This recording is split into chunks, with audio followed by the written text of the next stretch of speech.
Caríssimas irmãs franciscanas angelinas, queridos amigos de Madre Clara, bom dia.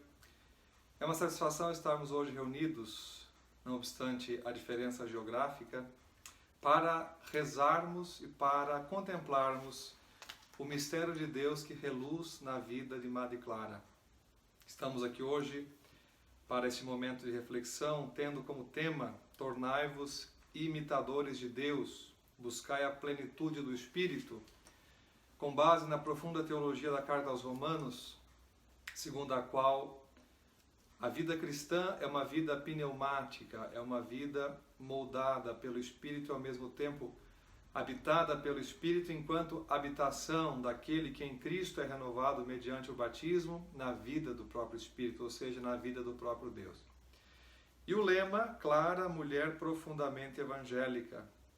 Isto é, a vida no Espírito deve ser contemplada desde uma perspectiva do mistério da encarnação.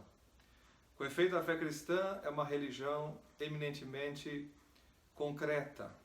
Por quê? Porque não é apenas uma religião do livro, como o judaísmo ou o islamismo, mas é uma religião da palavra. Não qualquer palavra, não a palavra enquanto proferida pelo homem, mas a religião do Logos, a palavra feita carne, ou seja, Jesus Cristo, a segunda pessoa da Trindade, que entra na história humana para que a história humana fosse alçada à altura de Deus. E a vida dos santos são, digamos, vitrais do paraíso. Com efeito, olhando para a vida dos santos, nós descobrimos de novo a dinâmica da encarnação. Nos santos, o Evangelho de novo se faz carne. E ao fazer-se carne, de novo se apresenta ao mundo. Madre Clara ingressa essa grande ladainha, que desde os justos do Antigo Testamento, ouvindo a voz de Deus, foram capazes de congregarem-se em uníssono para responder à voz de Deus. A resposta que Madre Clara deu ao chamado do Espírito, à moção do Espírito no seu tempo muito próprio, não é uma resposta avulsa, nem tampouco excessiva, se contemplada no panorama geral da história da salvação, mas é eco dessa grande resposta que o homem deu a Deus em Jesus Cristo, Deus feito homem, e depois na vontade de cada ser humano, que aperfeiçoada pela graça se faz prosseguidor dessa história de salvação. É nesse sentido que eu vos convido hoje a contemplar a figura de Madre Clara, vendo nela realmente esta encarnação do Evangelho, vendo nela esta materialização da graça e contemplando sua vida como um vitral do paraíso. E ao contemplar um vitral, nós nos permitimos tocar, nos permitimos como que ser apalpados por essa luz que vem de fora durante o dia e pela luz que se joga de dentro para fora durante a noite. A teologia do vitral, com efeito, é uma teologia muito apropriada para contemplarmos a vida dos santos. Os santos são aqueles que se permitem iluminar pelo dia de Deus. E esse dia de Deus tem Jesus por sol, tem Cristo por sol. Ele é o sol nascente que nos visita, conforme nos ensina o Evangelho de Lucas, capítulo 1, versículo 78. E os santos são aqueles que nas noites do mundo iluminam, deles provém luz. No dia de Deus, que é o tempo da graça vivido por cada batizado, eles se permitem iluminar. E nas trevas do mundo, eles se fazem iluminadores, porque oferecem essa luz outrora recebida. E Madre Clara é clara não apenas pelo nome, mas é clara porque se deixou alumiar, e porque a partir da luz que recebe, clareia, ilumina, permite ver a graça que nela agiu, que continua agindo nas suas filhas, na sua congregação, e a partir de todos nós que nos encantamos com o seu testemunho e reconhecemos que nela, como em Nossa Senhora, Deus fez grandes coisas. Chama a atenção, em primeiro lugar, para o texto que motiva essa nossa reflexão. Carta aos Romanos, capítulo 5, versículo 1 e depois versículo 18. Vamos ver o que Paulo nos diz. Tendo sido, pois, justificados pela fé, estamos em paz com Deus por nosso Senhor Jesus Cristo, por quem tivemos acesso pela fé a esta graça, na qual estamos firmes e nos gloriamos na esperança da glória de Deus Pai. Justificados pela fé, estamos em paz com Deus por Jesus Cristo. A fé justifica porque a fé é dom, é virtude. Ao crer-se justificado pela fé, o cristão compreende que a sua salvação tem uma fonte que vai além de si. O cristão submete-se, generoso e cuidadoso, a esse dom que vem de fora, que vem de Deus mesmo. A moção que move o crente, portanto, o cristão, é uma força que o ultrapassa. E a vida de Madre Clara traduz bem isso. A vida de Madre Clara deixa ver uma força ultrapassante, porque vai muito além daquilo que humanamente ela compreendia de si.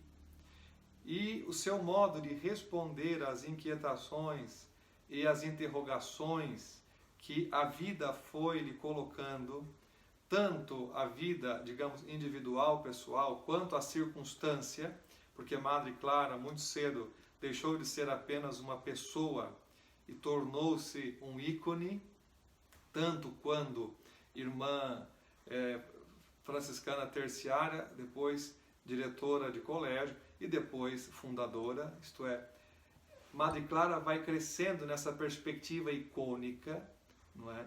E essa perspectiva icônica que nós podemos contemplar em Madre Clara vai aos poucos revelando a obra que Deus faz nela, ao revelar-nos simultaneamente a resposta que ela dá a Deus.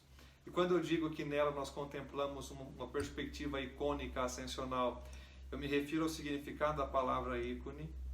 A palavra ícone, na sua acepção mais cristalina, mais teológica, quer dizer presença do representado.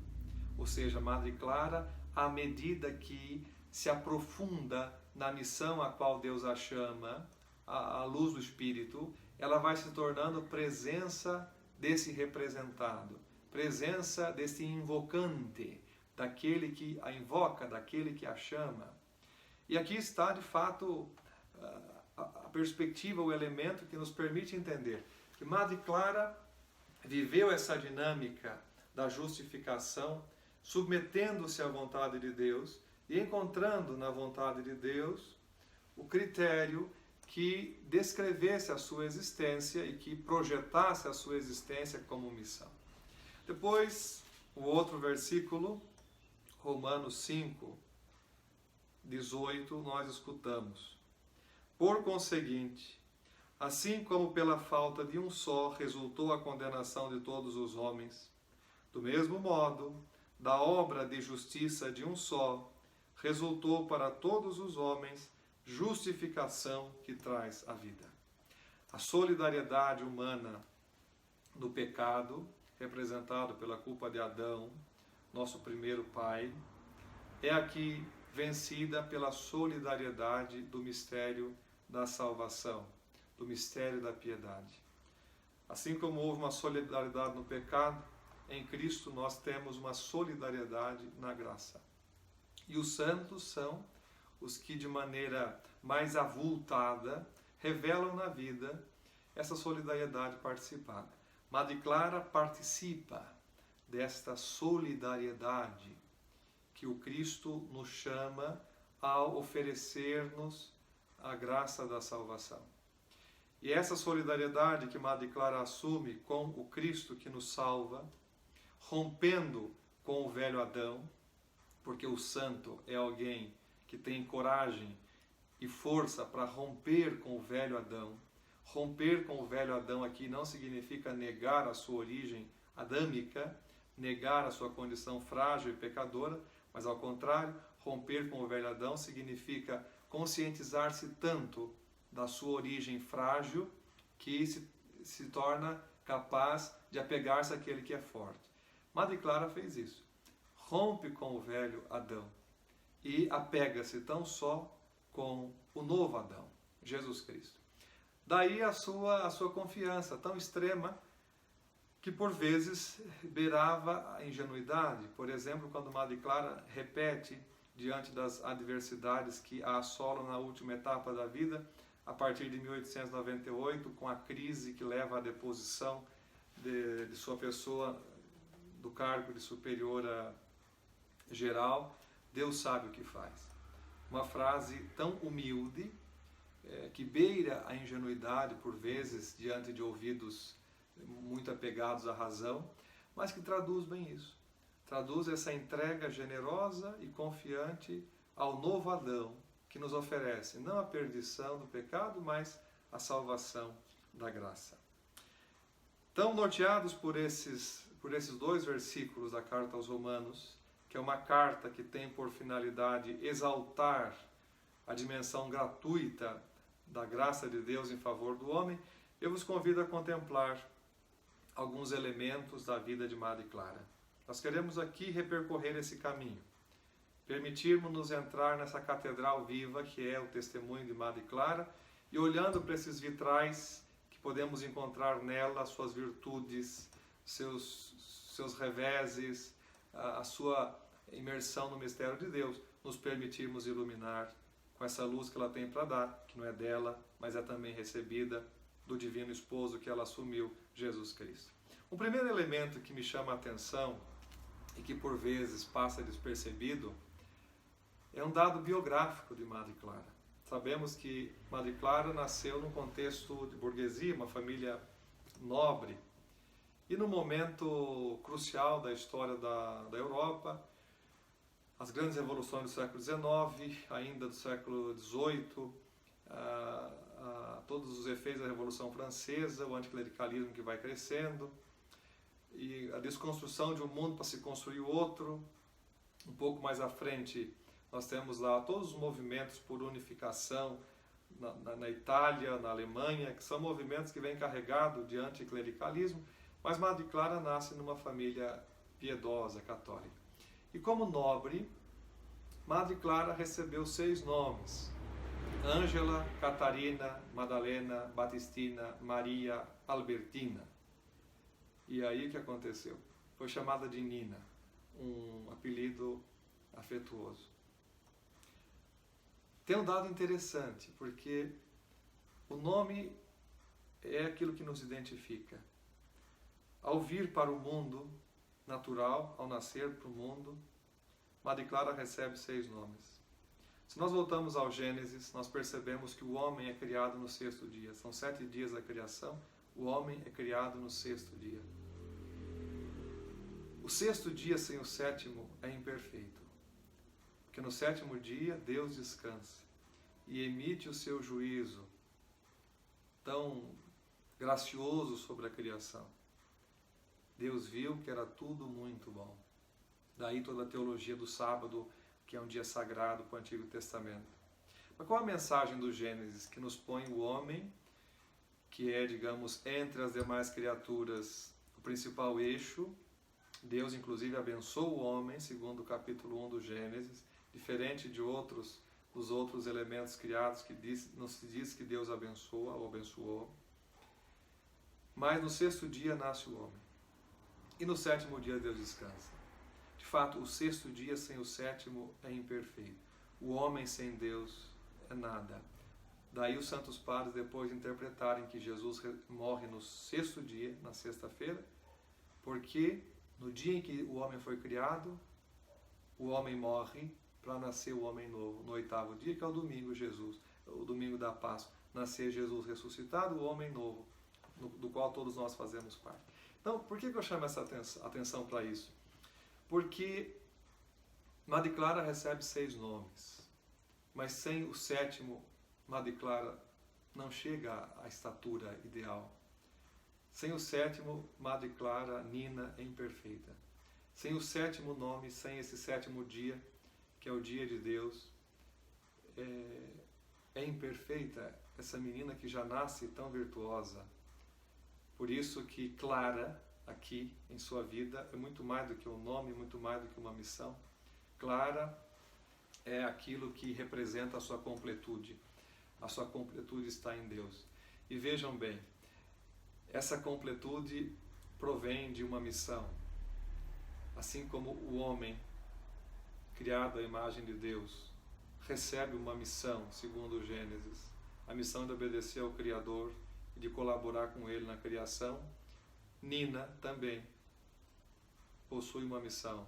E é por essa missão que ela se faz compreensível. É por essa missão que ela deixa de ser Nina e passa a ser Clara. É por essa resposta dada a Deus que Clara nos diz mais que Nina. Que esse nome deixa de ser apenas um nome e se torna um ícone. Isso nos ensina, nós que somos amigos de Madre Clara, que também precisamos dar o passo do 6º para o 7º dia. Aqui não se trata de guardar o sábado, sabemos que o sábado já foi superado pelo domingo, nosso dia é o domingo, o dia da ressurreição.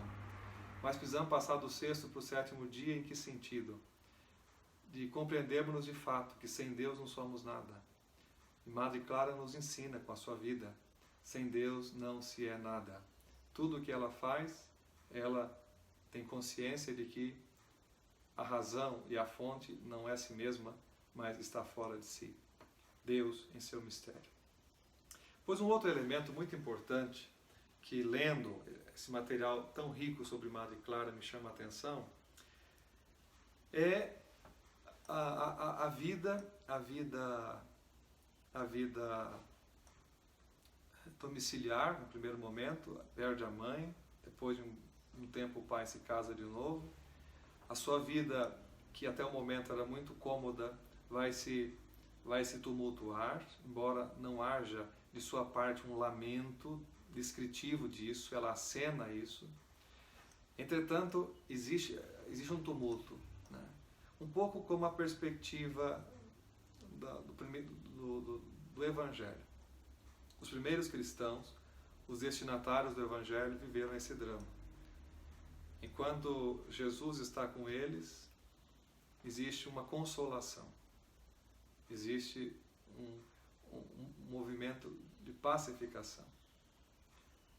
Após a morte e ressurreição, não obstante, claro, a vinda do Espírito, a confirmação da missão, o envio, mas vem a crueza do dia a dia, com as perseguições, os sofrimentos, os martírios, as incompreensões, as divisões internas e assim por diante.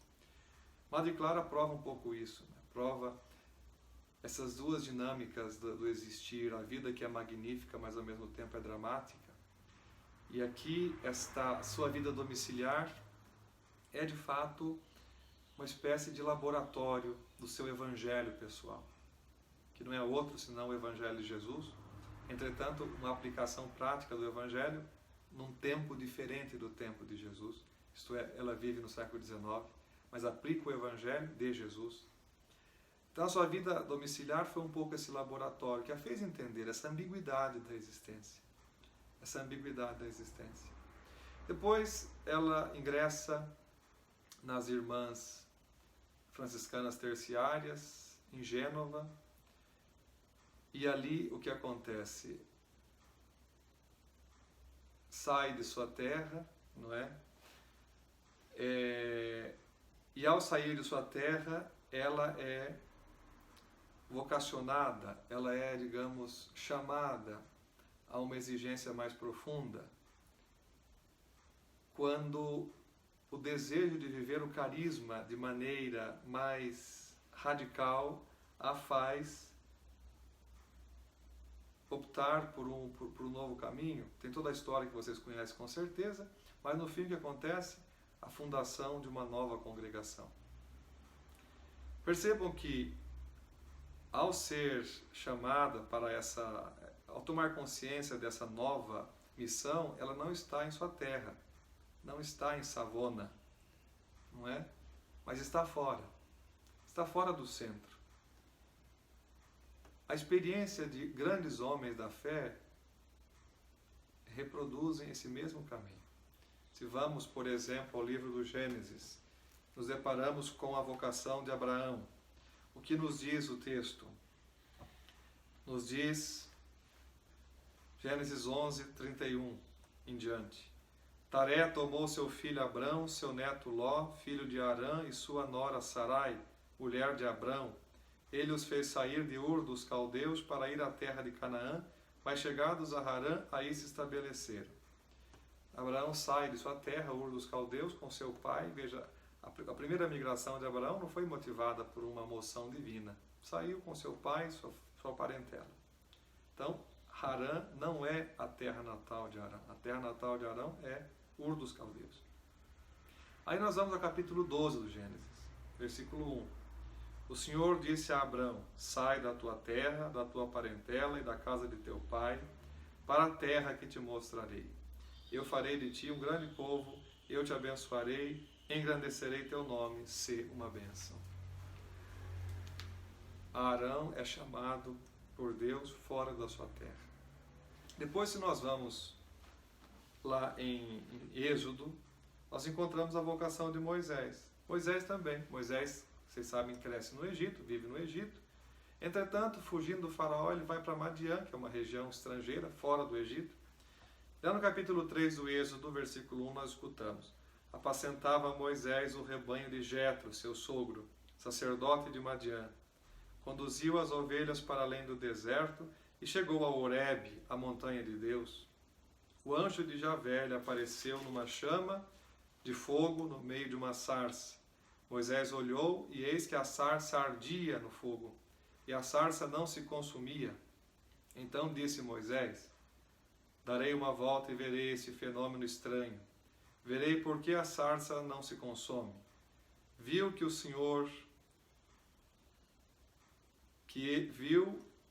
o Senhor que ele deu uma volta para ver, e Deus o chamou do meio da sarça. Disse: Moisés, Moisés. Este respondeu: eis-me aqui. Ele disse: não te aproximes daqui. Tira as sandálias dos pés, porque o lugar em que estás é uma terra santa. Disse mais: eu sou o Deus de teus pais, o Deus de Abraão, o Deus de Isaac e o Deus de Jacó. Então Moisés cobriu o rosto, porque temia olhar para Deus. Esses dois exemplos nos fazem entender um pouco essa dinâmica geográfica da vocação de Madre Clara. Deus nos chama quando estamos desinstalados. Madre Clara está desinstalada aqui, ela sai da sua terra, a experiência nova é diferente, os tempos mudam, as circunstâncias pedem. É o que acontece tanto com Abraão quanto com Moisés, com os discípulos. Até porque, se nós vamos aos evangelhos, nós descobrimos que a vocação dos primeiros discípulos se dá na Galileia, bem distante de Jerusalém, que é o centro religioso, o centro político. É um pouco o jeito de Deus agir. Essa mensagem também evidente aqui na vida de Madre Clara, que é uma encarnação do Evangelho, nos deve levar a entender isso, não é? Deus nos chama e, ao nos chamar, percebe essa desinstalação que a vocação nos põe. Deus nos escolhe desde o começo, desde sempre. Seus desígnios são imutáveis, dizem os Salmos. Porém, existe um momento, existe uma hora, cercado por circunstâncias, por ocasiões, por realidades, por inspirações, nos quais essa eleição se manifesta. Com Madre Clara não foi diferente. Sua vida é evangélica porque existe nela uma qualidade cristocêntrica. Ao assumir a nova missão, não por contestação, nem por desagregação, mas ao contrário, por fidelidade e por acrescentamento, porque Madre Clara quer voltar àquilo que é mais próprio e mais vívido, original do carisma franciscano. Madre Clara nos mostra que de fato ela põe Cristo no centro. Esse voltar às origens é repercorrer um caminho no qual se tem Cristo por companhia. Madre Clara repercorre o caminho de volta a Jerusalém. Aqui lembrando um pouco a passagem de Lucas 24, daqueles discípulos, aqueles 2 discípulos que estão fugindo de Jerusalém, fogem triste, abatido, porque pensam que a ressurreição não se deu, que as palavras de Jesus foram apenas verbalizações. Saem vazios e voltam repletos, porque após o partir do pão, seus olhos se abrem e eles percebem, de fato, Cristo ressuscitou. Madre Clara faz esse caminho de volta e volta repleta. Madre Clara, ao fazer o caminho de volta ao carisma, ela o faz repleta desta convicção, que não é apenas convicção, mas que é inspiração, porque a árvore se conhece pelos frutos. Deste modo, esse caminho de regresso que Madre Clara faz a partir da vocação, desse chamado que ela tão generosamente acolhe, é um caminho acompanhado por quê? Acompanhado por Jesus Cristo, Rei e centro de toda a vida religiosa e de toda a vida cristã. O florescimento original da congregação nos lembra bem aquelas passagens do Evangelho nas quais os discípulos, após os primeiros envios por parte de Jesus, voltam felizes porque curaram doentes, expulsaram demônios, fizeram sinais, milagres, prodígios, enfim. Também aqui, lendo a história da congregação, nós vemos que esse primeiro momento foi uma grande primavera, um florescimento. De fato, a vida cristã é uma vida fecunda. O exemplo de Madre Clara nos revela essa fecundidade evangélica. A vida cristã é fecunda porque plantada numa fonte inexaurível, uma fonte que não seca, que não se extingue. Entretanto, essa fecundidade está mesclada com a kênose, a oblação, daquele mesmo que se deixa levar por esse movimento de fecundidade. A vida de Madre Clara é uma vida que nos permite reconstruir muito bem os hinos cristológicos das cartas paulinas, particularmente da carta aos Filipenses, quando se canta o mistério de Deus que em Jesus se abaixa para nos salvar.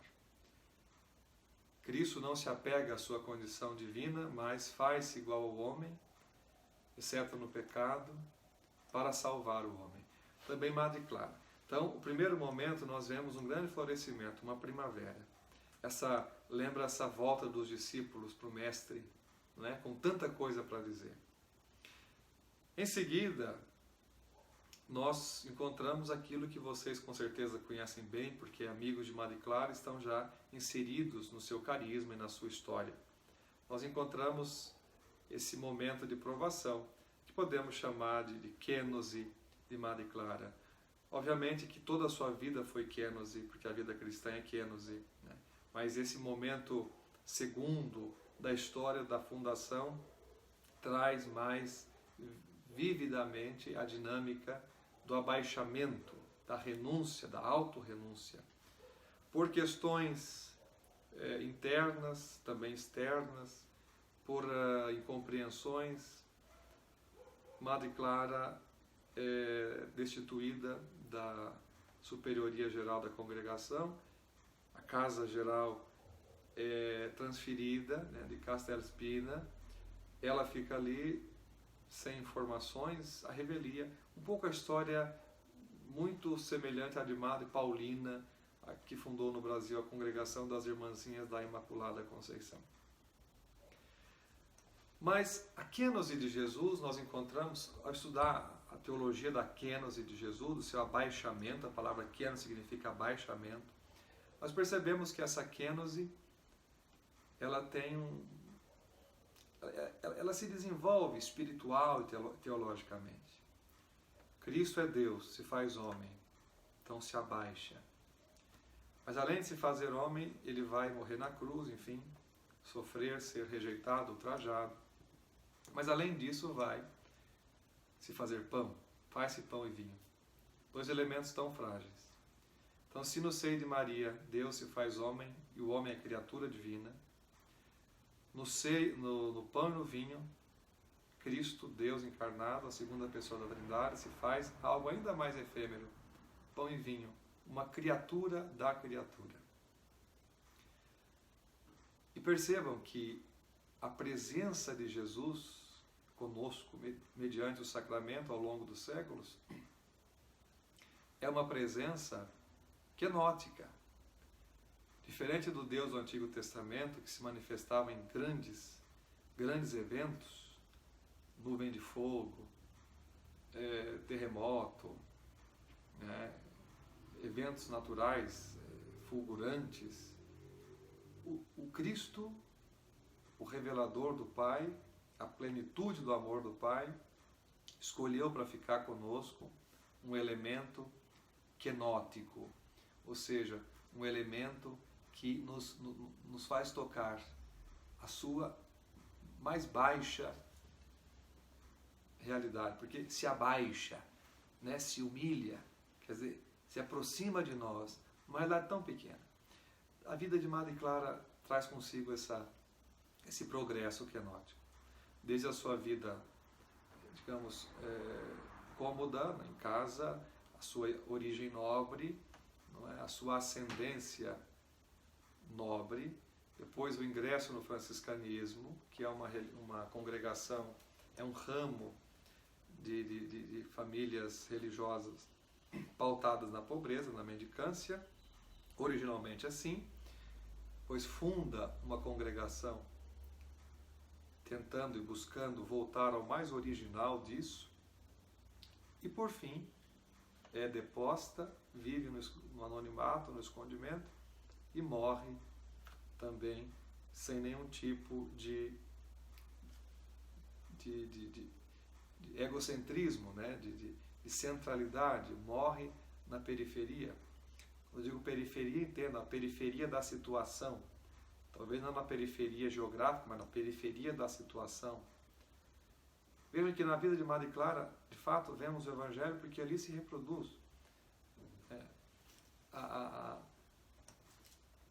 Jesus é aquele que se entrega totalmente, despoja-se de si, morre numa periferia geográfica, fora da cidade, fora dos muros, e também morre na periferia da história, porque nós não temos grandes relatos extra-bíblicos ou grandes notas extra-bíblicas sobre a morte de Jesus. Não temos uma informação ou outra em Flávio Josefo, em Tácito, em Suetônio, mas os relatos da morte de Jesus que temos são os evangelhos, que são escritos cristãos. Então Jesus também passa despercebido para a história, passa pela periferia situacional da história. Madre Clara vive essa última fase da vida nesta dinâmica da periferia situacional e morre assim. Morre num silêncio que realmente lembra a Sexta-feira Santa, numa tessitura comunitária que lembra a Sexta-feira Santa ou o presépio, quer dizer, poucos amigos, poucas visitas, poucas companhias, mas cheia de Deus. E nisso ela também nos instrui, porque a tendência do cristão de todo o tempo, sobretudo hoje, é o medo dessa periferia situacional. A igreja hoje, geograficamente, não vive numa periferia. As congregações religiosas também não. As casas gerais geralmente são sempre no centro, as casas provinciais, as paróquias são sempre no centro das cidades. Contudo, temos que ter cuidado, porque nem sempre essa centralidade geográfica equivale a uma centralidade situacional. E o cristianismo não é uma religião do centro. O cristianismo é uma religião, de fato, da marginalidade. Marginalidade por quê? Porque os seus valores são valores que contrastam com, por vezes, a ética dominante, a moral dominante, a própria política dominante, até a teologia dominante. Né? Até a teologia dominante, por vezes, a teologia que se ensina no senso comum não é, de fato, aquilo que confere com a verdadeira fé, com o verdadeiro cristianismo. Madre Clara nos ensina, então, que encarnar o Evangelho é não ter medo desta periferia existencial, situacional. Historicamente, conjunturamente, Madre Clara está de lado, porque, como sabemos pela história, não ocupou mais função na congregação, inclusive parece que até comunicação acerca da vida da congregação lhe era omitida. Tem lá o caso das duas irmãs que chegam em Castelo Spina e só depois Madre Clara e as que ali estavam idosas vão saber que elas vieram para fazer comunidade, quer dizer, nem isso havia sido comunicado. Então, ela vive esse isolamento, essa marginalização existencial, conjuntural. Contudo, ela não marginaliza Cristo. A marginalização da sua figura, da sua realidade humana, não conflui numa marginalização do seu Cristo. E aqui está um elemento atualíssimo e ao mesmo tempo adequado para nós que somos seus amigos. Não obstante, por vezes, a vida nos marginalize, a realidade nos jogue para a periferia aí da situação, da existência, que nós não marginalizemos Cristo. Madre Clara só foi capaz de perseverar e ser quem foi e continua sendo, né? Porque os santos nunca devemos nos referir a ele com o verbo no passado, temos que nos referir a eles com o verbo no gerúndio. No português, o gerúndio denota uma ação que começou e não termina. Os santos são assim. A vida dos santos são um perene gerúndio evangélico. Neles o evangelho começa, mas não termina. Tanto é que estamos aqui hoje, não obstante as privações da pandemia, usando aqui os meios de tecnologia para falar de Madre Clara e para tirar do seu testemunho vida para a nossa vida. Então veja, Madre Clara não secundariza Cristo. Nós também precisamos aprender que Ele realmente é o centro. E essa centralidade nos há de fazer perseverantes como ela perseverou. E transformar a nossa vida como a vida de Madre Clara, que é uma vida supra-histórica, porque seu testemunho não envelheceu com o tempo. Com certeza, suas cartas, as folhas nas quais ela escreveu suas cartas já amarelaram, as pessoas que com ela conviveram todas já morreram, mas a sua vida continua lúcida. Assim é a vida cristã.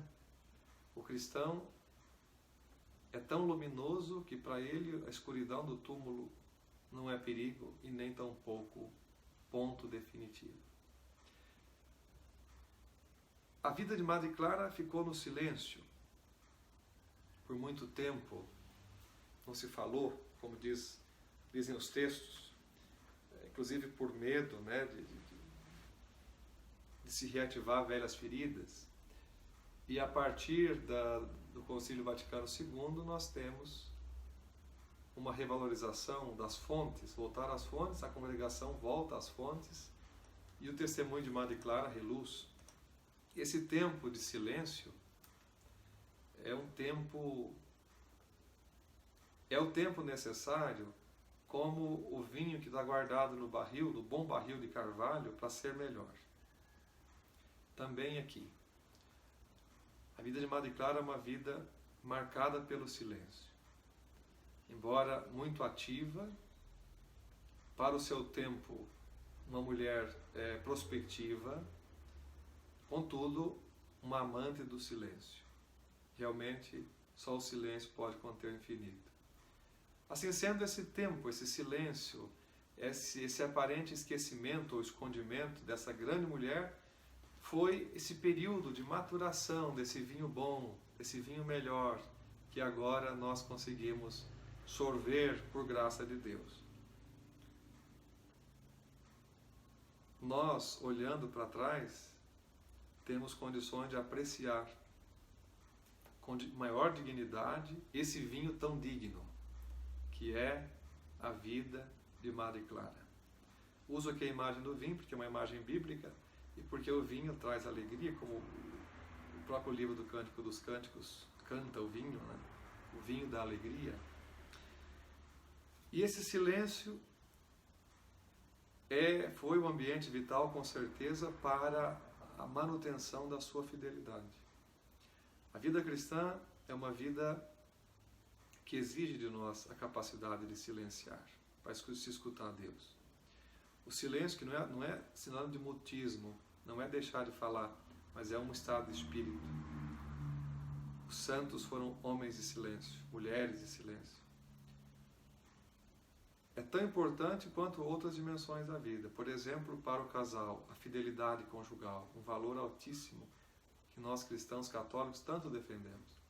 Ou a castidade celibatária para os religiosos, um valor altíssimo que nós tanto defendemos. O silêncio é tão válido quanto essas duas realidades que nós tanto apreciamos e tanto cuidamos. Madre Clara nos dá esse testemunho. Essa mulher que se cala para o mundo, que morre para fora, mas que está cheia de vida por dentro. E ao calar-se para o mundo,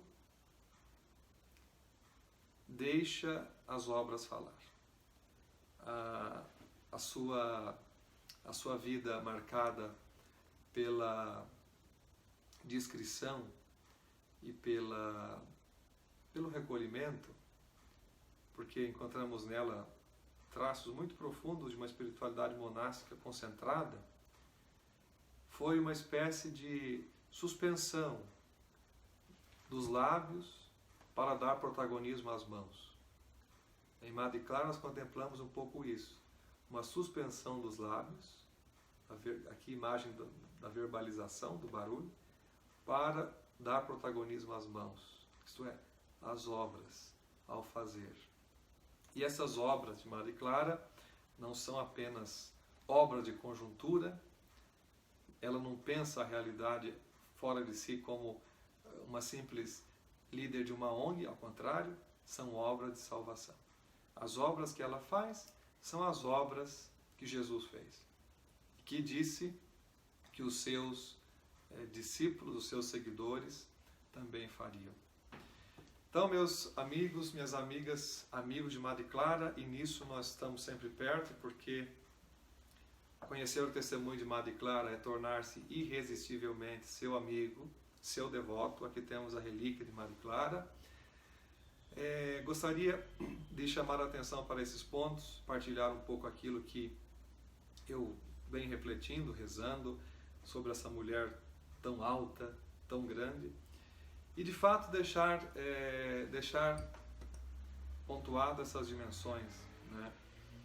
Em primeiro lugar, Nina sem Clara é imperfeita. Nina se entende, se lida desde a Clara, e não ao contrário. Clara aqui é a imagem da missão, é a imagem da obra que Deus fez nessa mulher. Também nós cristãos. Nós cristãos nos entendemos a partir de Cristo. Depois, Deus nos chama fora da nossa zona de conforto. Clara foi chamada fora da sua terra natal, como Abraão, como Moisés, como os primeiros apóstolos. Deus nos chama e, de certa forma, nos desinstala. Daí, esse carisma missionário tão bonito impresso na congregação por essa grande mulher, que hoje continua sendo a grande força propulsora da congregação. Aqui, no nosso encontro, tem gente de várias partes do Brasil. É isso. Deus nos chama fora de nós, isto é, fora da nossa zona de conforto, como Madre Clara. Terceiro elemento. Ingressar na vida cristã, escutar o chamado, é entregar-se à kênose. Como Jesus, que abaixa-se e usa uma realidade kenótica para ficar conosco, o pão e o vinho. Também a vida dos santos, também a vida de Madre Clara. A kênose faz parte. E ela fica conosco mostrando-nos exatamente desde a provação e o sofrimento a força que Deus a inspirou e que ela acolheu para superar isso. E um quarto ponto que eu gostaria de destacar para a nossa reflexão é exatamente isso. Madre Clara viveu a periferia da existência, foi colocada à margem da realidade, mas Cristo não deixou de ser o centro da sua vida. E se Cristo continuou a ser o centro da sua vida, então também ela contemplou-se sempre nesse centro que nos pode dar a vida eterna, como deu a Madre Clara, e por seu exemplo oferece-nos também a nós e a tantos quantos a Deus chegam mediante o testemunho dessa grande mulher. Que Madre Clara interceda por nós, por vocês todos, interceda pela congregação, para que venham muitas vocações corajosas e santas como ela, e que Nossa Senhora, que tem o patrocínio da congregação, Nossa Senhora dos Anjos, seja modelo e imã que atraia os nossos olhos para onde está de fato a nossa pátria, o céu. Nossa Senhora dos Anjos faz olhar para cima, né? Os anjos diante de Deus, os anjos que cantam a glória de Deus, também nós, um dia, no céu, cantaremos, juntamente com Madre Clara e com todos os santos e santas de Deus. Serva de Deus, Madre Clara Ricci, rogai por nós.